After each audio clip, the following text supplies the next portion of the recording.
my shoes and out the door. 5, I'm alive. 6, 7, 8, feeling great. Hello BYWG tribe, this is Dr. Noah. We wanted to make you aware of our never before featured product of the month and newly released book of the month for February 2018. Keep in mind, all the links, discount codes, and special offers for the product and book will be listed in the show notes in iTunes, in our weekly newsletter, and on our website at www.beyondyourwildestgenes.com at the Listen Now tab. Our product of the month is Purity Coffee, whose tagline is improving the world's health through coffee. We are huge fans of quality coffee at BYWG, and this is some of the best and healthiest coffee hands down. Our book of the month is Beyond the Label, 10 Steps to Improve Your Mental Health with Naturopathic Medicine by Dr. Christina Jarndal, ND. Both John Butcher discussing Purity Coffee and Dr. Christina Jarndal discussing her newest book can be heard on the Beyond Your Wildest Genes podcast during the month of February. Hey everybody, welcome back to Beyond Your Wildest Genes podcast. I'm your co-host today, Dr. Mike Akinfora, and today I'm thrilled to have my friend Andre Camelli on the phone. How are you today, Andre? Doing great, Mike. Great to be here. I'm thrilled. Dr. Camelli has written a new book called Cracking the Code, Unlock Your Genetic Potential. Of course, as the co-host for Beyond Your Wildest Genes, this is right in our wheelhouse. I'm thrilled to present it to you folks today. First, I'm going to read Dr. Camelli's bio, and then we're going to get right into it. Dr. Andre Camelli, a May of 2000 graduate of Parker College of Chiropractic, owns and operates LifeQuest Wellness Center in Cortland, Ohio, since its opening in 2001. At his practice, Dr. Camelli is dedicated to improving the quality of life of his patients by dramatically reducing the devastating effects of stress and subluxations. Dr. Camelli strives to empower each patient to be able to make informed decisions that will keep them and their families healthy. He believes that educating his patients will not only help them feel better, but will enable them to keep themselves healthy their entire lives. Well, pal, welcome to the show. I'm thrilled to have you on. Excited to be here. That's awesome. So the first question, Andre, that we ask every guest is tell us your story. Start in the beginning, don't leave anything out, and go. Sure. Yeah. It was interesting. I was in martial arts most of my life. I started when I was 7 years old, and basically throughout that journey, I was always, interested in human performance and, kind of pushing the mental and the physical to its boundaries. And when I was 19, I ended up getting my black belt, and that's actually how I ran into a chiropractor my sister was dating. I was in full contact karate, so I was pretty beat up after this test, and basically came hobbling in. I had two friends carrying me in back home after the test, and this guy saw me, this chiropractor, and he just said, "Hey, lay down on the ground. We're going to help you." And I've never really been exposed to chiropractic before, and anyway, he ended up adjusting everything from head to toe on me, and I got up feeling amazing. And at that point, I was like, man, this is what I'm supposed to do. And that's pretty much how I got into chiropractic. It was completely, well, not by chance, as we know, but just happened to be at the right place at the right time, and then that kind of launched me into learning more about pre-med, and I was in clinical nutrition as my undergrad and pre-med biology, and I just was fascinated with the human body and how amazing it is. That's really cool. We've been friends for about 10 plus years, and I know you are one of the busiest chiropractors that I know. Where did you actually find the time to write a book? Well, I was good to have help from my wife. My wife's also a chiropractor. She's an amazing chiropractor and helped out a lot and was very supportive during this whole process. We didn't have a lot of time to write it at first, and then about 2.5 years ago, I made it a priority, and I started changing my schedule around. I actually hired another associate doctor to help me out at the time, and I just started chunking times out after the kids went to school and just started knocking it out one bit at a time, and eventually made the time to complete it, and really happy with getting it out there to so many people and helping people who can't physically come into my office because, as you know, we're, like you said, busy, and we're a waitlist practice. So it's like there's all those people out there that need help, and I can't physically get my hands on them. So over the last 20 years, all the things that we have learned that are the most powerful healing modalities for the human nervous system and optimizing genetic potential, we put into this book. So we're happy to get it out to the world. I'm thrilled. Let's, my only, cut that, guys. Let's talk about chapter 1. You were in the driver's seat, and then I'm going to let you take it from there. But let's give people, what do you mean by you're in the driver's seat? Well, when I was doing my pre-med back in the early 90s, the old thing was genetics. Hey, your Uncle Harry has this, and you're going to get this disease too. So it was the whole, this gets passed down. The genes are kind of hardwired, just like your hair color and everything else. And disease happens to be in that mix, then, good luck, and you're going to get that disease. You have a higher probability to get that. So that all changed, at around I think it was 1999. They did the Human Genome Project, and then, as you know, Dr. Bruce Lipton came out and was talking about all these far out concepts that you can actually shut off certain genes that express things that aren't good and turn on genes that express health, vitality, things that may have been hidden in your family line for a long time. So that was a huge turning point in my career in understanding how the research ties into physical, chemical, and emotional stress, not only affecting the brain and nervous system, but also affecting what genes get turned on and get turned off, because we can actually have a lot of choice as to what we do with that. What are we doing physically? What are we doing chemically from a toxicity or from a food or nutrition standpoint? And what are we thinking about most of the time? So these are the things that we get really excited about, because in chiropractic, that's a basic premise, from back in 1895, toxins, trauma, and autosuggestion. So to see that translate over into genetic expression, and then to give people a customized roadmap, so they actually have the power right in their hands. And a lot of people don't know that. So that's what I mean by, you're actually in the driver's seat, because you can turn your genes on and off, turn off the bad ones, turn on the good ones. And we lay out the roadmap in the book on how to do that. Hey, folks, I don't want you, Andre covered something right there, and I really want to hammer home this idea. You said toxins, trauma, and autosuggestion, and I believe you said 1895. Yeah. I heard that correct. So chiropractors in 1895, folks, were saying this. You can reverse those numbers and say 1985, and chiropractors were still saying this. And here we are over 100 years later, and that has not changed at all. We have been at the forefront of this, and I'm thrilled to share the rest of this book with you guys. And so let's get into this. Where would you like to go with this today? Talk to me about where you want to hit. What highlights?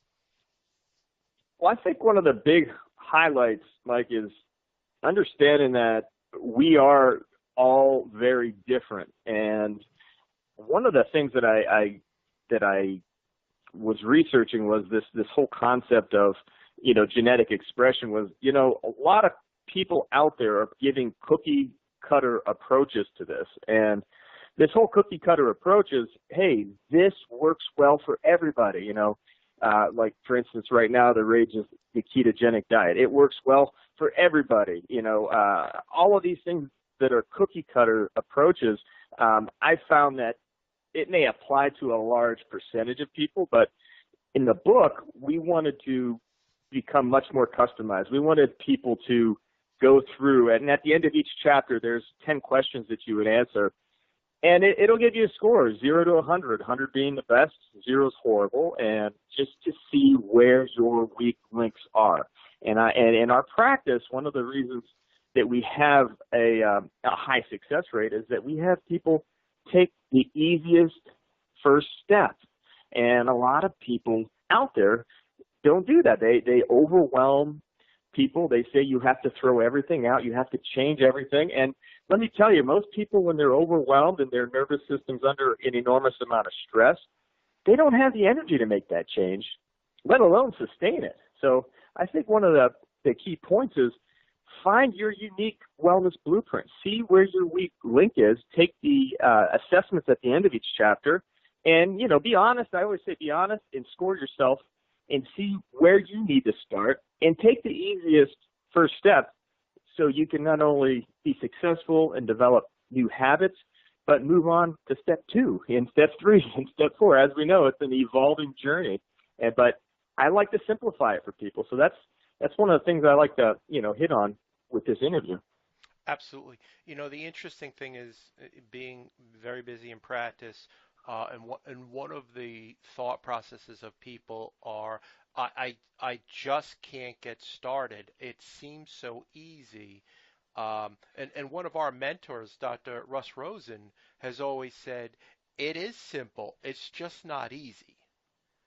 And the interesting thing is when we take on an endeavor, we're overcoming, what is it, the second law of thermodynamics? An object at rest remains at rest unless acted upon by an outside force. I think it's the second law. Right. But we're overcoming inertia, where habits become ingrained, and literally the first step breaks that pattern. So let's get into this a little deeper. How about covering a little bit of chapter 3, diet myths, real food, and your genetics, and talk to me. Cut that. Let's get into chapter 4. Toxins are stealing your vitality. Talk to me about that. Well, Mike, the issue that I see most now in practice is that the toxic burden on the human nervous system is just at an all-time high. In the book, we talk about some statistics. 75% of the world's pharmaceuticals are consumed in the United States, which only makes up about 5% of the population. So we have to know that it's not just a chemical burden coming from prescription and over-the-counter drugs, but there's a chemical burden happening from an agricultural and food supply standpoint. And this is something that is new to our guts. We talk about the microbiome in the book. Our guts are not used to having 80 to 90% of our food supply genetically altered. We have this huge splicing of seeds, and unfortunately they use antibiotics to test if GMO seed is actually taken. And so we're getting low-dose antibiotics in our food supply. We're getting, obviously, Roundup, glyphosate. We see a ton of people coming in with toxicity that is just really altering how the hormones signal one another, and it's altering, how the liver detoxifies and works. I mean, it's unbelievable, wrecking our gut, our neurotransmitters, our brain. We're having more people with anxiety and all of these other just off-the-wall conditions. And unfortunately, I mean, I'm sure you see this in your practice too, Mike, but more and more people are coming in younger and younger, and they're sicker and sicker. So it's basically hit a point now to where this is a massive epidemic that needs addressed. And, I'm glad we have strategies out there that actually work to help reverse this tremendous burden on our system. I agree with you 1,000% on that. And really trying, it feels like we're like Sisyphus. We keep pushing this rock up the hill and it rolls back down. But ultimately, it comes down to we need to eat real food, folks. That's what it comes down to. Packaged food is really, there's things on there you can't even pronounce, and we're putting them in our body. So that toxic burden is gigantic, and even then, it's again, it's simple, but it's not easy. Right. Um, let's talk about chapter 6. Your thoughts influence your chemistry and your genetics. This is a big one for me. I know for you as well. Talk to us about that.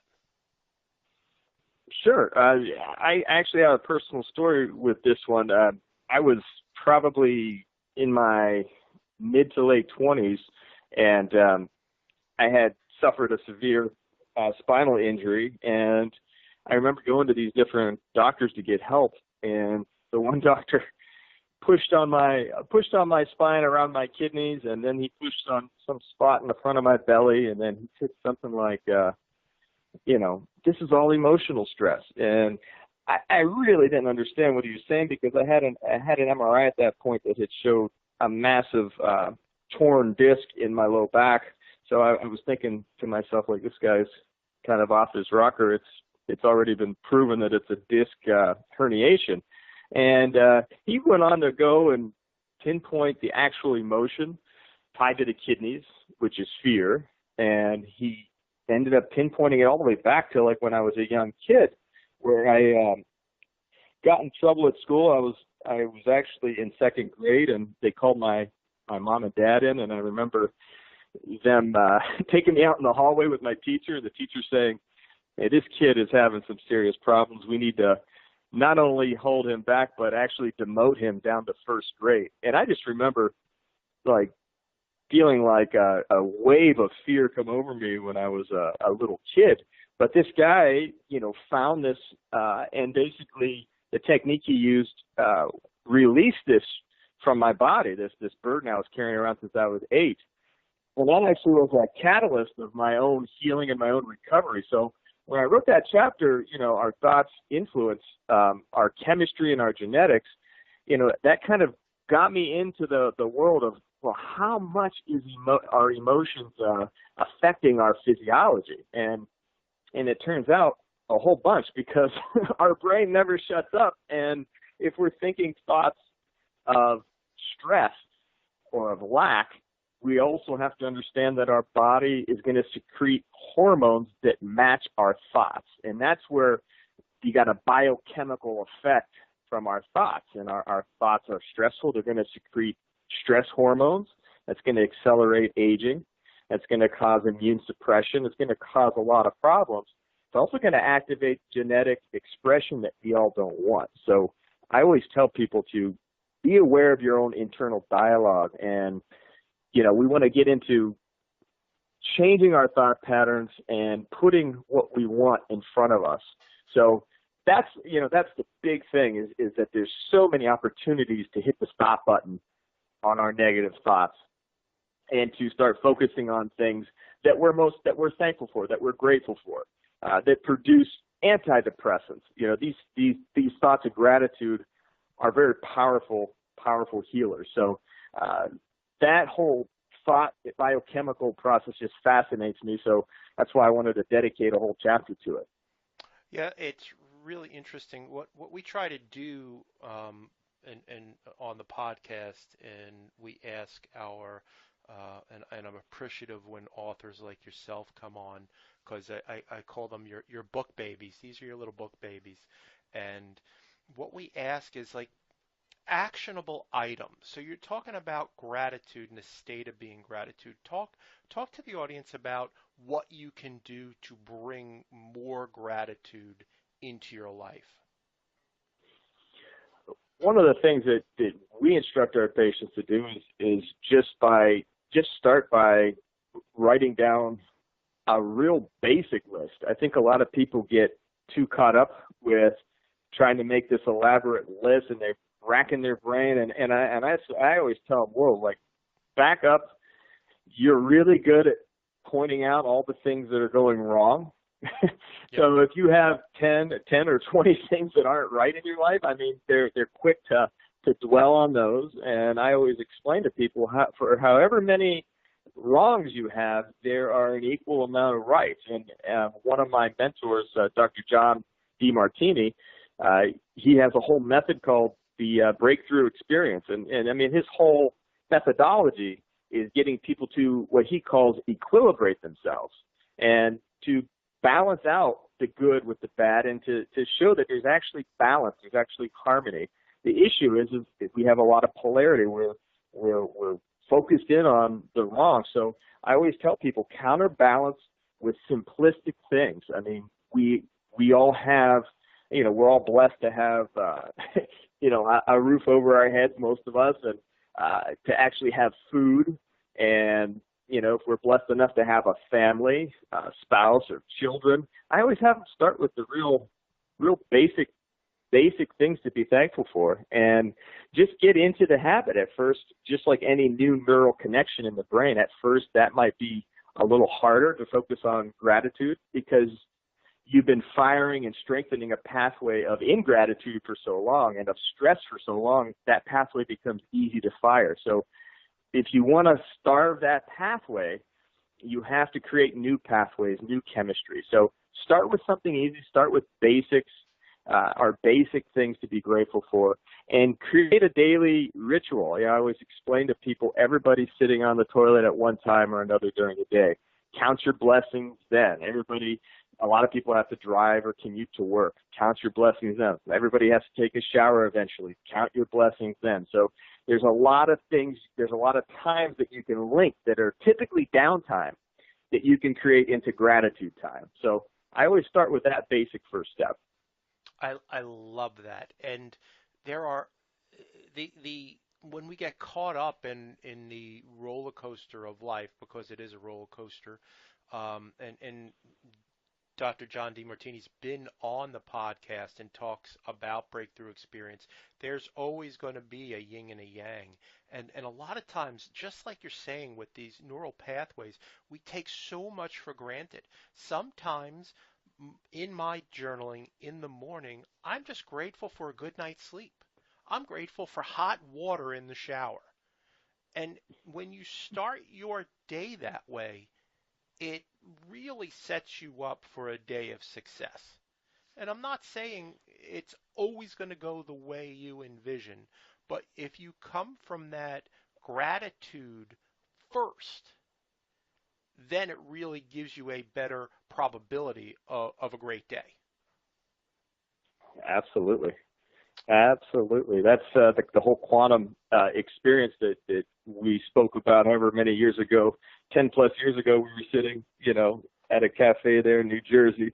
But these quantum experiences, it's exactly what you said. It's a probability. And if you write these things down or you focus on them, in quantum physics, they call that collapsing a waveform. And the waveforms are, hey, you have these 10 different ways your day can go, but if you put energy and attention on the one that you would like it to be, the as-if state, the other possibilities start to fade away. And like you said, much higher probability of success and having a better day. But like you said, it's the compass of your day. You start off like that. That's a great example. It's amazing. I talk to my kids about this, and it when they go to take on something new, they're a little reluctant about doing something new because they're not going to be good at it, and they're going to look silly in front of their friends. But the reality, I believe, is most times, most of us learn when we fail at something. And fails become this horrible word that when I look back on my life, most of my successes come after a failure. Absolutely.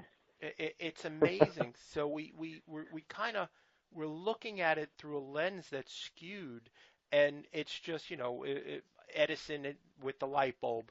You look at all these things that have occurred, and folks have just not let that failure stop them. And this, again, going back to being grateful, well, it's just another way that you found out that this isn't the exact right way to do things. Right. So It's amazing. we as chiropractors, I would be remiss if I did not ask you about Chapter 9, Supercharge your brain and nervous system. So talk to folks about this. Well, the brain and nervous system is what we experience our entire life through. So this whole concept of people not understanding who to go to care for their brain and nervous system, it's a dilemma that we've run into since beginning our profession as chiropractors. I always use the analogy that the dentists, they've got it down. They understand brushing and flossing between visits.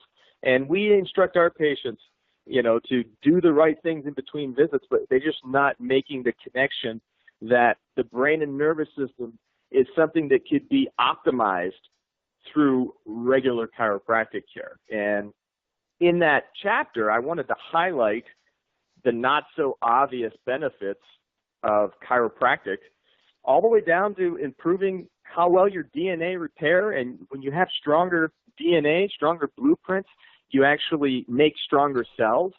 And if you make stronger cells, you make stronger tissues. You make stronger tissues, you make stronger organs. You make stronger organs, and then you have a stronger body. And it's amazing how many people actually look better now than they did when they were in their 50s. And I've taken care of these people for almost 20 years, and they're actually on less medication. Their posture is better. They're more active in their community. And you can see that stronger cells make stronger tissues, make stronger organs, make healthier people.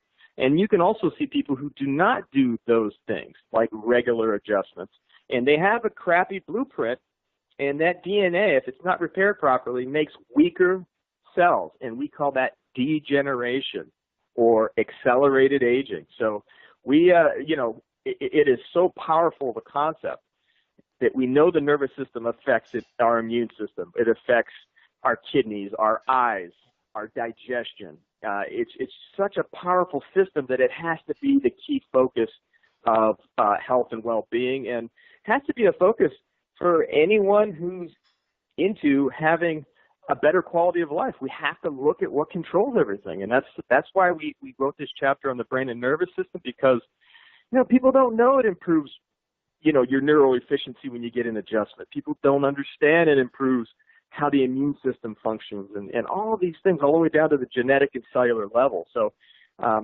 so happy to get it out there, to a larger population and dispel some of the myths and educate some people on a very powerful step in optimizing the nervous system through the power of an adjustment. The funny thing in the office that we see is when mom comes in to get an adjustment and she brings the kids, and they can be young, so young that they're not verbal, just walking, and yet they'll see mom come in. After that first time, who's the first one on the table the next time? It's the child. It's Absolutely. Because they see mommy coming in, and she may be a little cranky, she may be a little grouchy, she may be in pain, and mommy gets this done, and she leaves smiling, and she's actually expressing her genetic potential at a higher level than when she came in, and I want some of that. It's amazing. No doubt.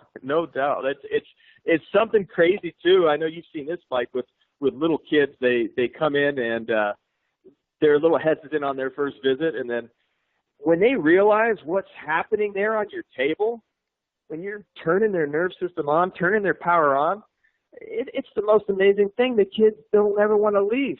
Yeah, I mean, they're the most excited people when they come in. They come and they don't want to leave the office. They come in frightened at first, and then they realize what just happened, and then they're like, holy moly, this is just awesome. So it is something how they inherently know things that are good for them and their families. So it's a powerful thing. It truly is, and for us at Beyond Your Wildest Genes, it's the secret sauce. It's the stuff that you can do all the other stuff, but yet if you're not addressing your spinal needs, which go much deeper than just the range of motion and like you said in the very beginning, um, disc issues. They're so much deeper. You're missing the boat, folks. You really need to investigate this and go in with an open mind. And I can tell you the studies that we have done on DNA repair in chiropractic are amazing. If they, and I've said this from day one when those studies came out, if this were a drug and we showed that it repairs your DNA or that your telomeres are actually longer for those people that are under chiropractic care, that person would have won the Nobel Prize. Oh, no doubt about it. I mean, there's no doubt about it. All right, so I don't want to That's kept secret. Yeah, it is truly. It truly is a secret. I don't want to give the rest of the book away because it is amazing. You have in it a 21-day genetic jump start, but you also have a conclusion. What do you do next? So talk to people. I'm really cognizant of your time too. Talk to people about what do you do next. Buy the book, of course. Well, sure. It'll be sure. in the show yeah, notes. I mean, the book definitely is always, as we talk about, your basic blueprint for turning on the optimal genetics that sit in your body, and a lot of times they're lying dormant. So going through the steps, grading yourself, I always tell people if they can go through there, and at drcamelli.com, you can do that wellness blueprint, and we will do a complimentary service for you. We'll actually go through each, and we'll give you a customized game plan as where you should start and what to do first. So we are offering that for anybody who wants to kind of run through and just see where they are globally and where their weak links are and kind of what to do first about it. We always want to start with the most simplistic action steps. And then once people start gaining momentum and they do get through that, I mean, it's a very, very powerful thing. For difficult cases, and we do take care of a lot of chronic cases in our office, from autoimmunity to brain injuries.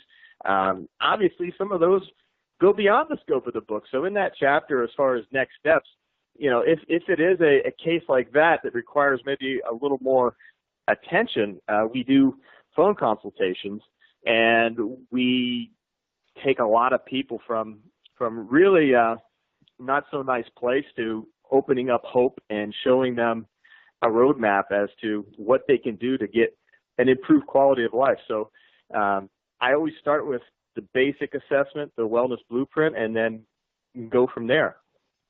I love it. Where can people find you in the world? Where are you physically located? And then spell out Dr. Camelli for folks. Sure. Well, we're in a little town in Northeast Ohio called Cortland, Ohio, and we've been here for almost 20 years in the same practice. It sits up on about 700 acres. It used to be an old farmhouse. We converted into an office. It's quite beautiful right now this time of year. But that's where we've been practicing. As far as online, you can go and type in YouTube, Dr. Camelli, which is Dr. and then last name is C-A, M as in Mary, E-L-L-I. We do have some of our community outreach, some of our lectures on there that tie in with some of the concepts we talk about in the book. But as far as the online website, it's drcamelli.com, drcamelli.com. No period there after doctor, and it's all one word. But that will get you into the surveys and assessment tools, and it goes a little bit beyond what the book has, so it's a little deeper than just the ones at the end of the book. So that's the best way as far as getting a hold of me and where we are. I love that. Thank you so much for sharing with our community today. I'm really grateful that you were on the show. I've been wanting to have you on for a while. Reading your book, I loved it. A great message. Really hits home with what we aspire to be. And again, just thanks for taking time in your busy schedule to be on our show. Thanks a lot, Mike. It was an absolute honor, and I appreciate everything you're doing to make the world a better place. Awesome. Hey, folks, if you like what you heard today, please go to iTunes and leave a review. It helps us to help others find this vital information. And I will have all of Dr. Camelli's information in the show notes. You can find us on iTunes, and we now have just opened up our YouTube channel, so you can find us there as well. And I hope you have a great day, and we'll see you soon. Ciao.